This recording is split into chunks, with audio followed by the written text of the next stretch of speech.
Thank you for this opportunity. One of my students, Ms. Desimore, and know for a long time Dr. Charles Lewis and CRISP, and very much support and appreciate all of the work that is being done. And from everything I heard in the last session, you all are really planning to make big changes in the world. And so I think all of that's great. And so welcome you as social workers and encourage you to go forth and do, and to continue your both not just your interest and enthusiasm, but all the pieces that go along with it, scholarship, teaching, working in communities, making a difference in people's lives. And so wanted to be able to be here with you. I'm glad to be here with you and glad to be part of today's program. So what I'm sharing with you today is social work and advocating for older adults. Wanted to give you some demographic information, tell you a little bit about it, some of the things I've been working on at Howard University School of Social Work, where I serve as Assistant Dean for Administration and as an Associate Professor on the macro side, but believe in the importance of having an understanding of the direct practice, the micro, the mezzo, and the macro side in order to be effective. I have a lot of years of work in the community in addition to my teaching, and have worked in nonprofits. I've worked in state and local government, as well as in regional government, and also with the federal government. So one of those few social workers, I guess, that has had experiences in all of those areas. That's a picture of me, African-American male. I also serve as because I'm a gerontologist, I serve as the director of the Multidisciplinary Gerontology Center. And so I bring you greetings from our Dean, Sandra Crew, who is also a gerontologist and serves as one of the people that really motivates me to do the work that I do. So advocating for older adults, well, what does this mean to you? Who's affected? I think we're talking about older persons, maturing populations, persons that are aging in place. That means people who, for those you may not know, that's where people move into an area, they grow old in that area, and they stay there. This is they come together typically at the time that they have families. The families grow up, and they don't move, but everybody else moves away. And so there they are as older adults. Also talking about working class and retirees, and also middle and upper class that often don't see themselves as aging, because with privilege, with opportunities come more options. And so that makes things a little different. Some statistics that we're talking about for today. There are more than 46 million older persons that are over 65. We see this growing dramatically as the baby boomers, those individuals who have aged or born between 1945 and 1964. We see that number is continuing to grow. I believe it's about 10,000 persons a day are reaching age 65. And so that's going to make some big changes. So between 2020, 2030 alone, we see that this is really going to increase by, as it looks here, about 18 million people. So we moved from sort of a pyramid in terms of our aging population in 1960, looking at male and female. And you can see here, as we talk about female and male, know for the most part that there are more women than men. They tend to age better than do men. But as we project what will be the changes as we look at 2060, there will be more men as well as more women. And so we see that it will look more like a pillar in terms of ages. This is important when we talk about Social Security and some of the other pieces associated with that, because we have more people who are reaching retirement age than we have ever had before in this country. And that has an impact in terms of how we will support those individuals. And so for that reason, I say that often older persons are invisible. So we're talking about what I call a wave, an age wave of change. A guy by the name of Dr. Ken Dykewald started this term, age wave, but it really is true as we talk about the percentages of total population that has changed over time. This is looking at basically U.S. Census data, and we can see the changes that have taken place as we look at getting older. This is this time this was done. This was the latest information that was available. 2020 data is soon to be shared, but there have been a variety of changes that were made during the Trump administration that have caused the Census Bureau to have some significant issues with the last decennial census. And so the variety of surveys that are often done, American Community Survey, for example, have been detained in terms of their release. So just quickly, for all of you that remember those parts of your social work education, we'll talk quickly about developmental stages of persons. And we know, looking at Erik Erikson's stages of growth, we can see that we talk about the trust versus mistrust, autonomy versus shame and doubt, purpose, competence, and we see the ages associated with that. And the developmental stages that also happen with older persons, intimacy and isolation in early adulthood. Typically, that's when people start to look at caring about others in ways that they haven't done in the past, looking for a significant life partner, etc. Then we look at the generativity versus stagnation. This is where people really look at their careers, sort of talking about who they are as individuals. And then building on from that in terms of what we talk about for older persons after that time when they're ready to retire, or about there, where they talk about this ego integrity, who am I, what have I done, what contribution have I made to society, etc. And despair if in fact they haven't been able to do those things. And familial relationships also have some bearing on terms of this ego integrity versus despair. And then what we call sort of the gerotranscendence is really when people are they've gotten to the place where they're looking at their life experience and what comes next. And we can see that this really does mean that that they're ready to die, or at least look at the potential for what comes after death. And so we call that gerotranscendence.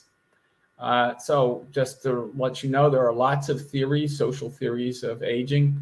And we say, for example, that through these theories, we can move from observation to generalizations and not so much stereotypes, but to actually evidence-based practice and looking at ways of validating these theories.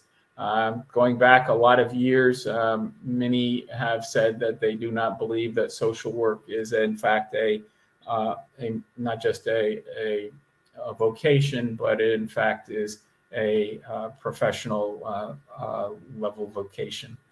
And so just point out to you, older persons come from all walks of life.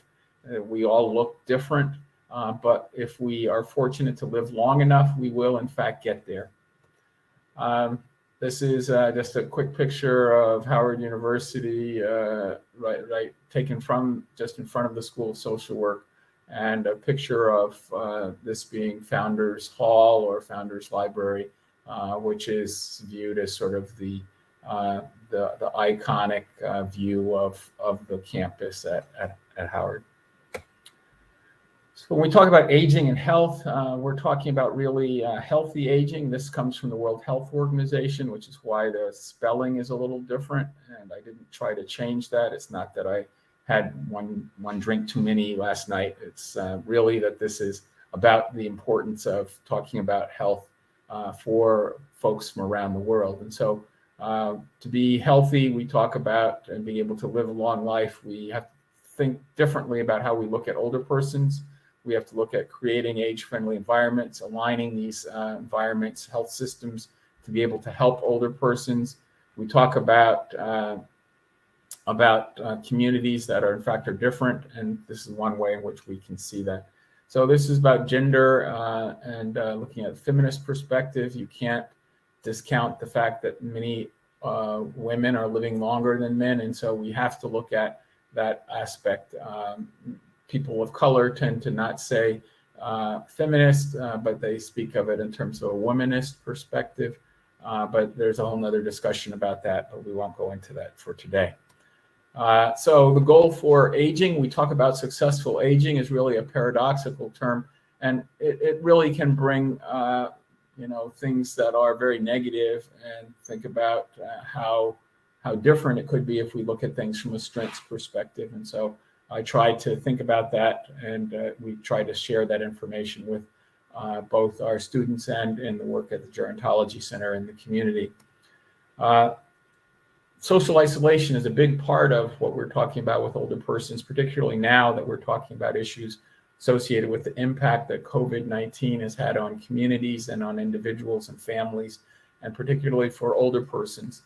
And so loneliness and social isolation in older adults really is a serious health issue for our communities, because we don't really know the impact that COVID-19 is having longitudinally. We do know the impact that we've seen over the last 2 years, everything from family members having to move in with older persons, not so much the other way, but a lot more of the case where families who have had breadwinners who were largely people working in the service industry, hospitality, for example, in Washington, D.C., very big, but lost over 75% of its typical revenue because of COVID, not just because of the lockdown that was mandated, as it was in many places around the country, but because people were then afraid to still travel. And so that has had an impact on how older people see themselves. They may have other people living with them, but they've been shunned into having to stay in, a bedroom their entire time, and then the rest of their house or their apartment is taken over by their family members.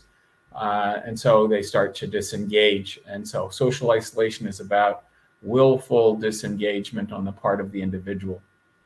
Loneliness is a little different. But they do often have some impact in terms of being seen together. The lack of social connections, even though you may have family members nearby, maybe even living with you, you are disconnected, and so that loneliness can be devastating, and it has had an impact that's very much stated to have the impact of a person who was a smoker for over 20 years of at least, I believe it's 15 cigarettes a day. So it can have some very deleterious impact on individuals and on communities. So at Howard, we like to think about the biopsychosocial spiritual framework. Many people talk about the mind, body, and heart, but they don't necessarily talk about the spirit. But I talk about this in terms of recognizing that many older persons look at their whole life experience by who they relate to and by where they are in the community and how they've been able to do that. In, for example, African American or Black community, there is a real push to really look at issues related to the spiritual health and well-being in communities. And so that's a big part of deciding or helping them to understand psychologically how they interact in the community and what's important.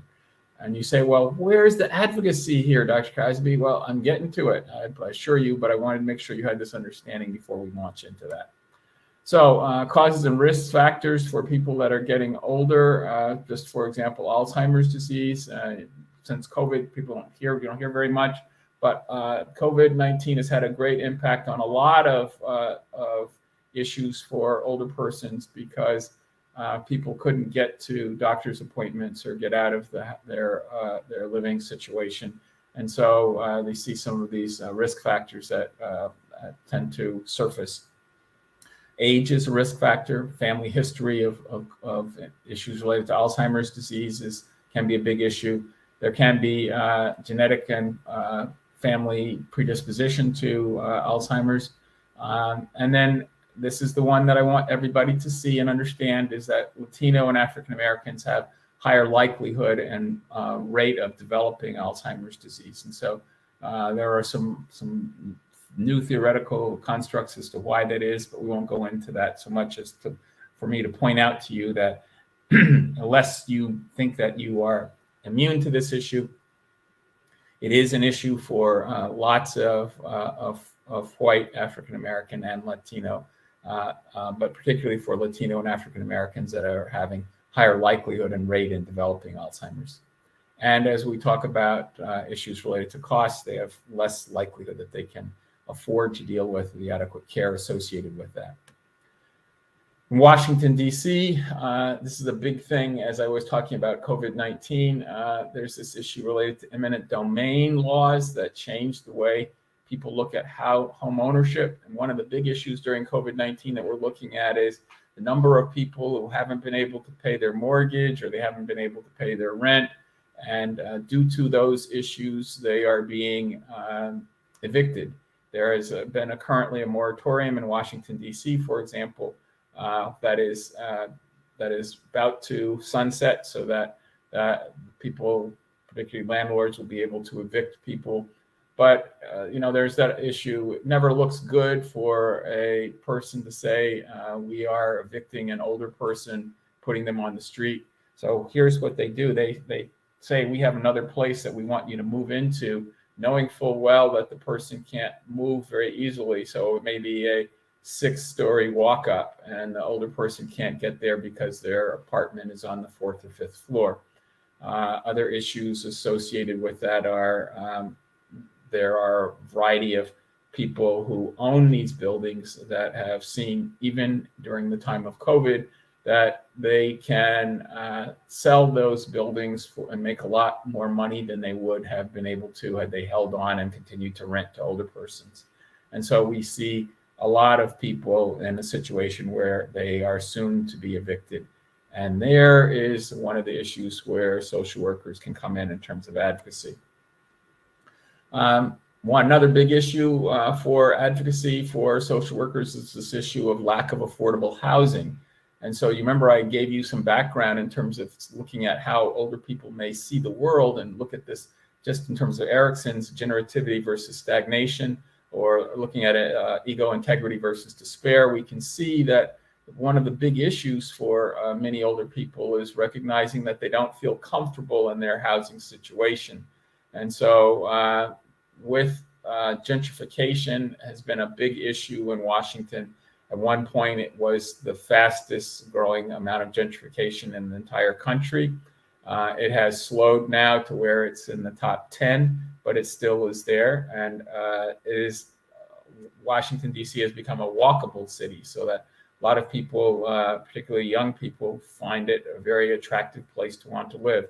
And so people with resources are buying up places that were previously owned by folks that don't have resources. They may not have a mortgage any longer because they own the property outright, but they can't keep up with the taxes associated with property assessment taxes. And so they can't afford to pay. The government gets upset with them because they haven't paid their taxes. They then are pushed into foreclosure, and a lien is placed against their property. And then the government seeks to get their money, as opposed to collecting on a debt, by auctioning off the property. And therein in Washington, D.C. and in other places around the country, we see a great number of people that are losing their homes because they can't afford to pay the taxes. Yes, there are folks who are flipping these houses, and those that want to settle down, young people, two incomes that are basically living in a place called a double income, no kids.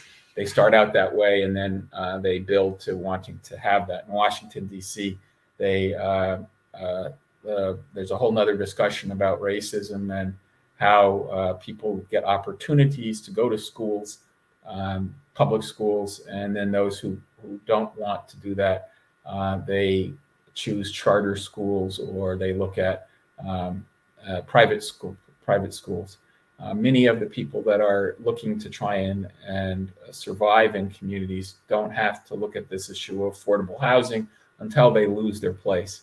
And once they've lost their place they were living, they can't find affordable housing, and that's why people end up moving out of Washington, D.C., and we see a lot more people moving into suburban Maryland, largely Prince George's County, as a way to be able to do that, but it is happening. And I give this example of Washington, D.C., because I'm most familiar with it, but also because these are issues that are affecting people around the country, and they have an impact in terms of that. And so many older persons, they're seen as invisible because no one really seems to look at this issue of what is going to be the impact if the older patriarch or matriarch of a family moves. Many family members who are used to checking on grandma are going to grandma to get support. They need money until they can get to their next paycheck, or they know that there's someone who needs some help, and so grandma helps. But then now that everybody is being evicted, people go wherever they can find a place to live, and therefore there's disruption in the family. National Low Income Housing Coalition has had a couple of reports. The one that I like talking about is this one of Out of Reach in 2018, which talks about the wage needed to afford a modest 2-bedroom apartment is largely way out of line for what people can afford.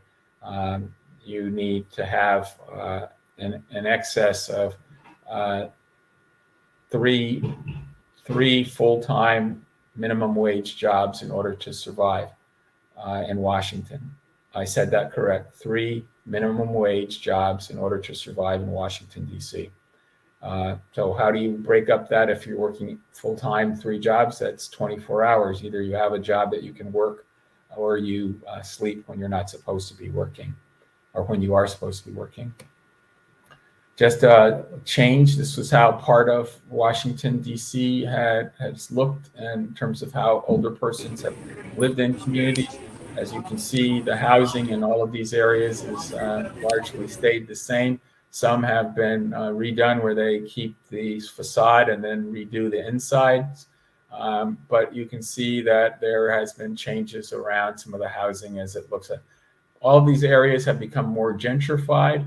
And this picture is taken actually from a building where there is affordable housing, and a group of seniors called Grand Families. 50 families are actually living in a 12-story building that is designed. Half of the building was for public housing, and half is for these seniors in terms of what they do. Housing is changing, even with COVID-19. They've broken up and gotten rid of whole parts of communities. There used to be a community here in all this area where you see the cranes and a lot of the things there. You can see some of the few housing that were remaining. That was public housing, a place called Sursum Corda. And it was not particularly well liked, but there were many older persons that lived there in addition to other families and young people. And there was, they had these very strange alleys that went up and down between the front and backs of these places.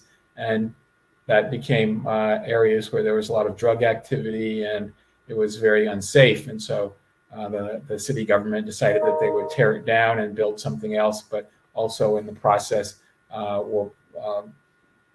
forced out many older persons. This is a closer picture from a different side. So remember, I showed you the picture of what was happening. This is one view, but you see here right next to it is a high rise that was built to try and deal with that. And who's living in the high rise is typically young folks who are looking at hip and trendy places to live. So they have nice condos and apartments, and then in the immediate vicinity there are nice restaurants, etc., that still alienate parts of the community that were largely in place over time. So another picture of a building that was at one time owned by many older persons, but was redone and made into these beautiful brownstones that you can see that are worth, this one here is worth about $3 million. And I'm talking about this particular one here is just under, I'm sorry, this big one is under 3 million. These are all in the neighborhood of $1+ million for each of them. And so those are unaffordable when we talk about affordable housing. So where do people go? One place they go is sort of creating their own tent cities. This is just off of New Jersey Avenue, right next to a fire station. And because people, I always get a kick out of some ways how inventive individuals can be in terms of trying to improve their condition. And some people have little generators, and so they can watch their TV shows. And there's a guy here who's setting up a little grill so he can do his cooking. There are people who live all the way down to this part of the building. So it's about 100 yards square, and there's lots of places. And the government is trying to get rid of the places because they say they're looking at creating more affordable housing, but it is very hard. And during the time of COVID, folks were less willing to try and go and evict folks because there wasn't any willingness to be able to allow them to move into someplace else. So Mayor Muriel Bowser, who's the mayor of Washington, D.C., and she's really trying to look at this issue of gentrification and how they provide more money for affordable housing. And the building I talked to you about was the 50-unit grandparents raising grandchildren, which is at a place called Plaza West, which is in a very nice part of Washington, D.C., Northwest Washington. And they have this building. This is one of my favorite pictures. You can't really see, let's see if I can adjust it. You can't really see the picture of this little girl. She has her shoes on backwards. So it's very age appropriate. I think she's 4. And this woman here who was with her is a retired social worker. And she worked for a district government for something like 35 years. This woman was from Detroit, Michigan, who had been a bus driver for much of her adult career. And this woman was a landscaper who worked for a landscape company for years. So they come from all different walks of life and experiences. It's not this issue about people are destitute as older persons. It's the fact that the communities are often set up in ways that don't allow older persons to thrive because they view them as invisible.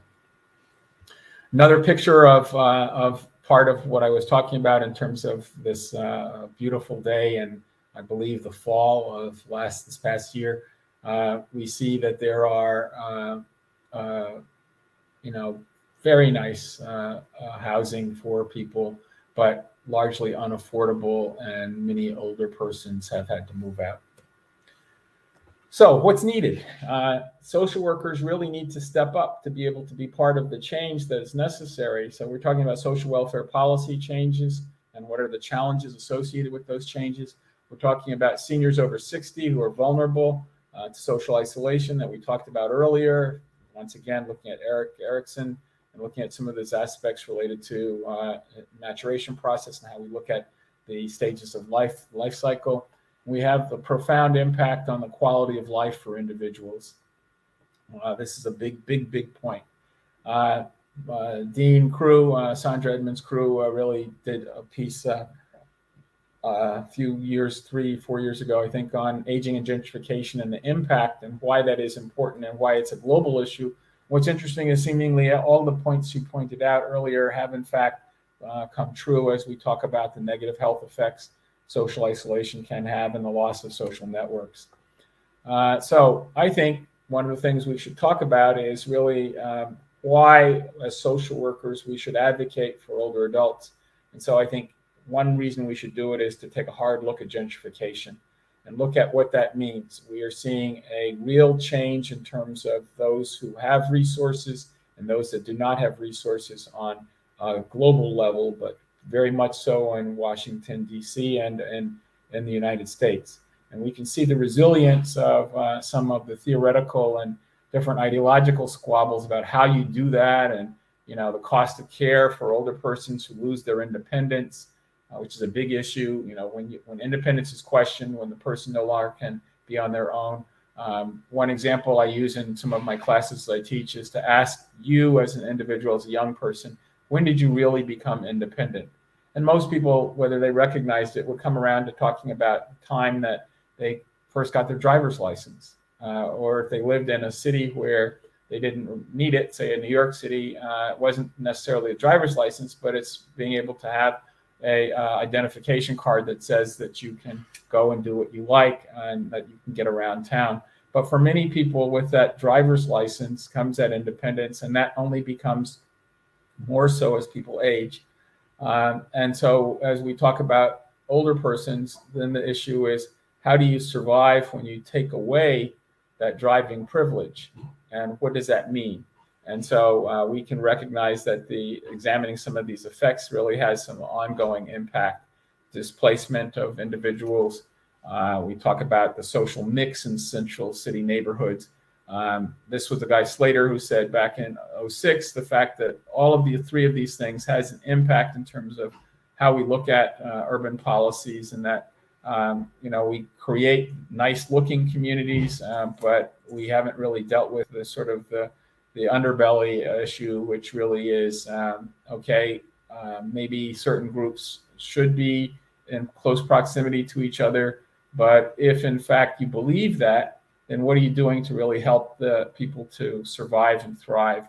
And so this tax issue, which I use as sort of one of the foundation pieces for today's discussion, is talking about how do you survive in communities where the community is changing around you, so it's no longer the same community.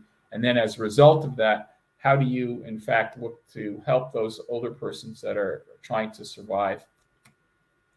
So interventions, policy, and advocacy.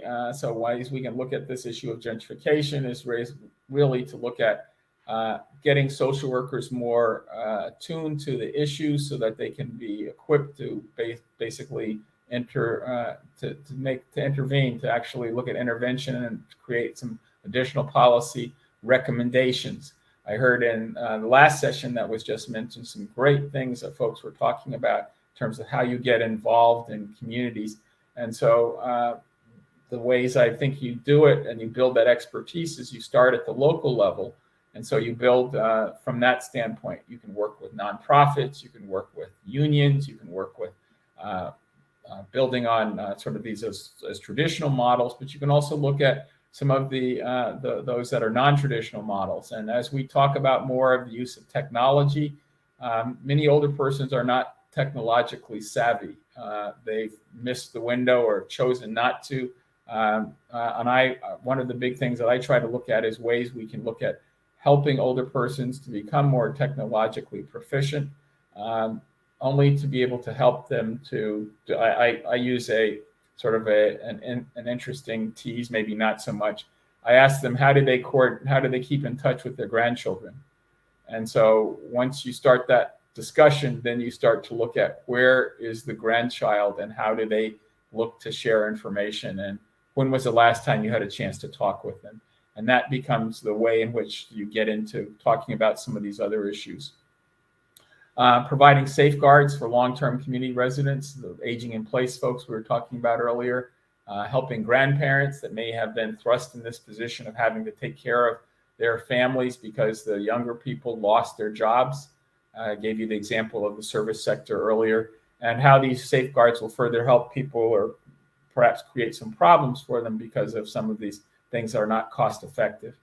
So I want to sort of wrap up things in the next couple minutes to talk to you about why social workers and advocates can also be helpful by beginning dialogues, to talk about how we can engage in doing research. We always talk about evidence-based research. Well, you never get to evidence-based if you don't have an opportunity to develop the methodology in ways that will help you to get that data, and then to be able to get the focus on legislative advocacy and changing and fine-tuning tax policy, because we see some major things that are happening, like the affordability issue. And then the incentives can be offered that'll help folks to develop their property. So you're not going to get developers to suddenly say, I'm going to give you all of my money and we'll have a kumbaya moment where I won't build in this area and everything's okay. They're still looking for a way to make money, and they're going to find ways to make money. But what you want to do is you want to be able to encourage them to, as I say, do the right thing. I have my own sort of personal value system is I have no problem with people doing well while they do good. But I have a big problem with people that rape and pillage. So that's sort of my philosophy that I've looked at, built it over a lot of years. But I can tell you that if you don't have ways in which developers can see a place for themselves, you're not going to be able to get to affordable housing, because they're going to say it's not in their best interest, so they don't want to be able to talk to you.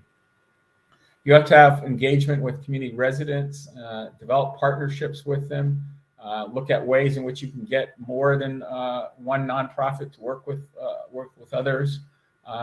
It can be sometimes like herding cats to get nonprofits to work in the same way. And typically they disintegrate and go different directions when I say disintegrate, I mean the partnerships disintegrate. People go in different directions when people start to offer money. And so one nonprofit is offered $10,000 to work with them, which basically means that they won't go up against the city council or talk to the mayor about their issue, so the developer gets what they want. And so we have to look at better ways of developing these partnerships into public and private resource sharing and other types of things like that. So other parts of the country that are doing similar things, there's a study in Detroit, Michigan, which shows that senior housing is really at a crossroads. And I shared with you some of the reasons about the issues as to why that is, looking at the trending data in terms of demographics. Relocation issues for older adults, maybe it is necessary, but where do they relocate to, and how do you make that affordable? So even you say, okay, everything went well for this older person in Washington, D.C. Their place needs a lot of work, but their townhouse is going to be sold, and they're going to give the person $400,000 for the house. Well, they say, okay, that's a great amount of money for that place because it looks like it needs a lot of work. But where else is the person going to be able to buy a comparable house in a community that they're familiar with, where they know where their resources are? It's likely not going to happen in Washington, D.C. Or if it is, it's in far northeast or in southeast Washington, which typically have had, those are poor parts of Washington, but not for the reasons that you might think. Tax Cuts and Jobs Act that was passed part of Congress and signed by President Trump was supposed to help jumpstart the economy.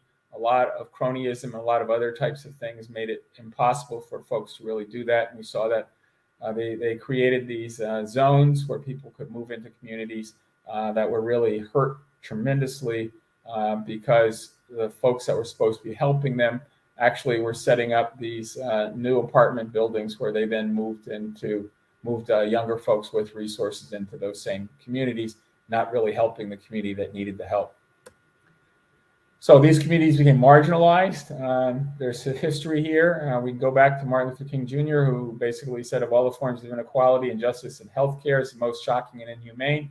But if you talk about healthcare, you have to look at the housing piece that goes along with it, because you have issues with healthcare because of things like drinking water is bad. There's lead pipes that have also created problems. There's asthma related to some of the issues. Maybe you live particulate matter, you live next to a bus depot. All of these things have an impact in terms of oppressing people, particularly medically underserved communities. The fact that there is lack of health care is a big issue. And the point of income and employment disparity. So you can't get away from many of these. All of them are interrelated. And in places like Washington, D.C., there are big food deserts, like in Southeast Washington, where there was at one point only one supermarket for over half of that section of Washington. I said that correct, one supermarket. There were corner bodegas and corner robber barons and other folks that had little places, but you couldn't get quality food. You on the converse side, you see some of the new trendy places. They offer a new place, and you know that they're going to be trendy when the new Whole Foods supermarket is put into the area. No disrespect for Whole Foods, I like their food too, but I'm saying that these are things that have been created in terms of marginalized communities. So this effect of gentrification, it's socially isolated for older persons. They have that trauma that's within them where they may have had other traumas related to racism, sexism, et cetera, the other isms. And we see that there's a growing need for affordable housing in District of Columbia and in other communities, largely urban settings around the country. So dislocated persons continue to have these issues. So what are the policy implications? This increasing wealth gap I mentioned, more stress on social workers trying to help these individuals. There has to be more housing for the homeless because many of these older persons do end up homeless. And there has to be ways in which you have policy givebacks for developers so that you sweeten the pot enough that they're wanting to be able to work with you. Something that the late John Lewis, Congressman Lewis said, when you see something that's not right, not fair, not just, you have to speak up, you have to say something, and you have to do something. And so I'll stop there, answer any questions you may have. I'm going to first see if I can go back to stop sharing my screen so I can see what maybe questions you might have. Let's move from there. So Claire asked, answer any questions you may have. Thoughts?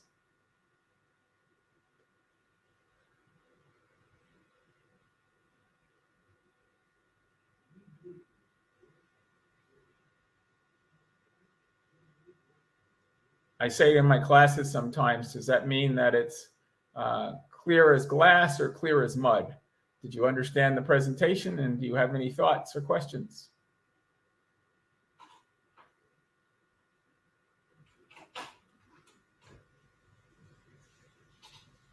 Questions? So it looks like there's a question in the chat.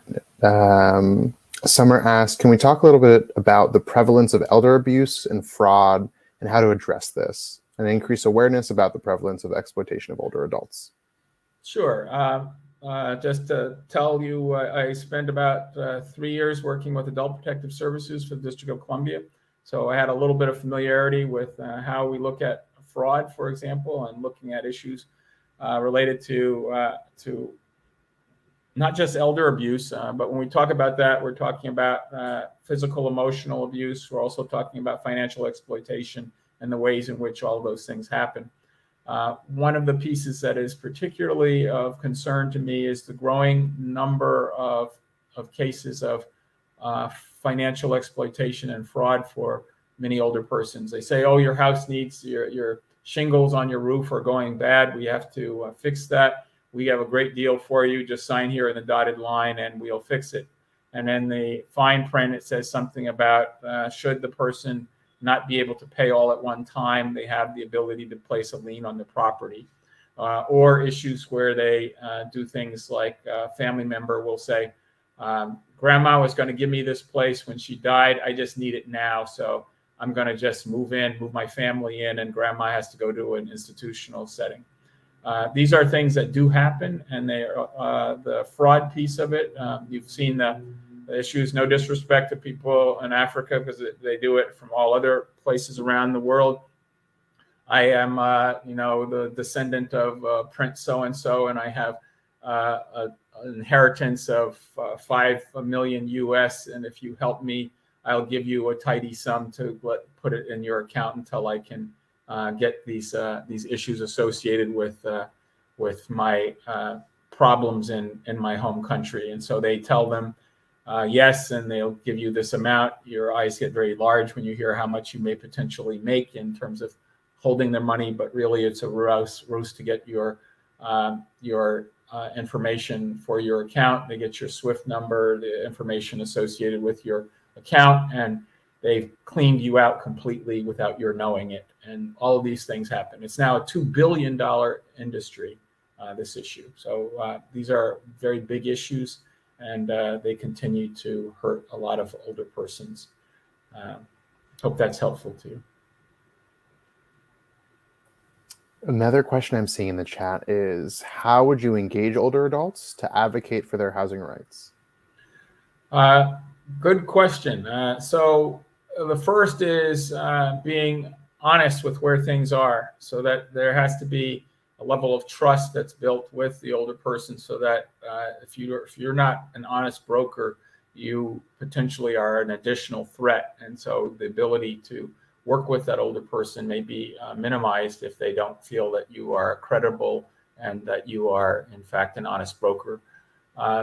What I think one of the things that can be very helpful is to be able to look at ways in which the older person can contact their local elected official.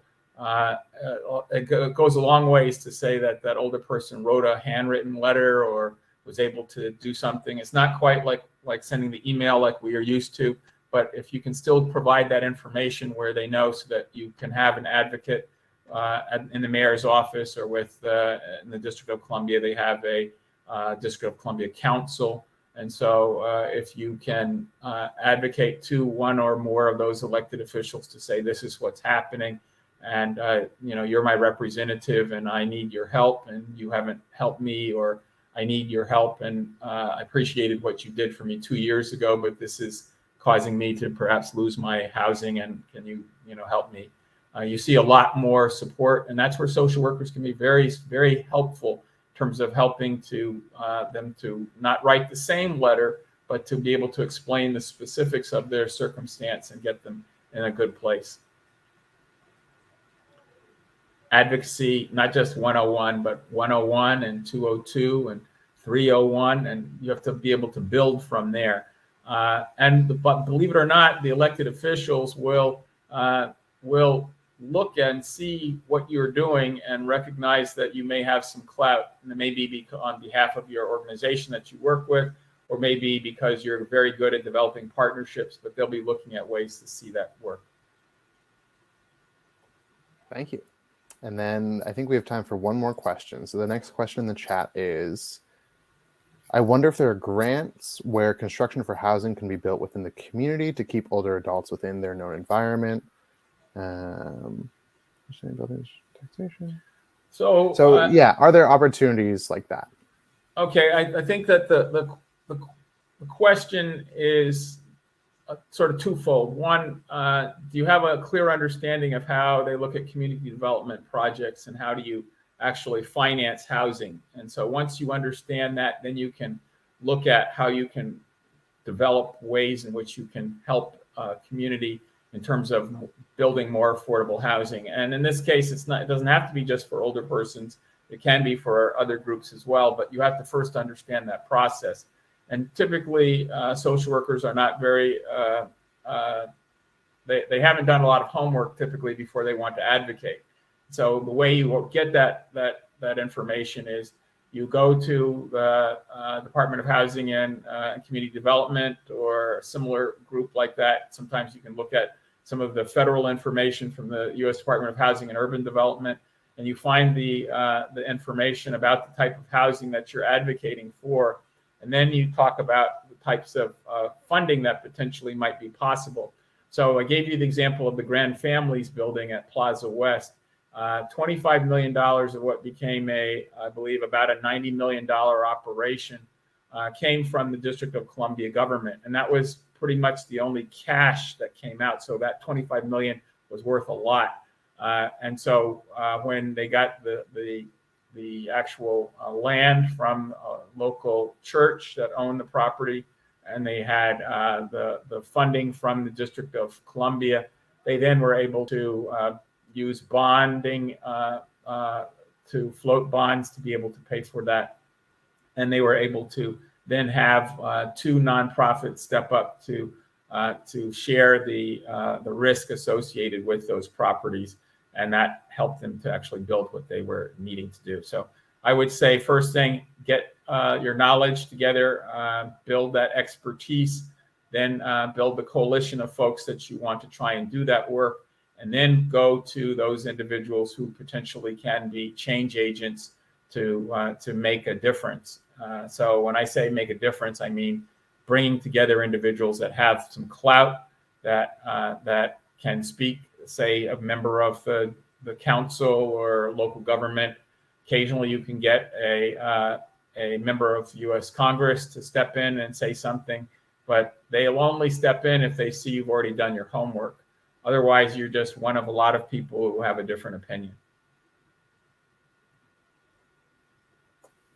Excellent. Thank you so much for your insight, Dr. Cosby. You're very welcome. And for all of you that are interested in gerontology, always interested in sharing information and learning more, because the need is there. And the only way we make a difference is to work together. Thank you. I hope you all do continue to do good work you're doing. And thank you, Mr. Polanski, for the opportunity. Yeah, my pleasure. And so there's another round of sessions starting at 4, and some people might have their advocacy sessions with different elected officials or staffers. So feel free to check out all of our other things. And if you're looking for a break too, you can always hop over to the networking sessions, which are very low-key, quick opportunities to meet other people who are attending the conference. Great.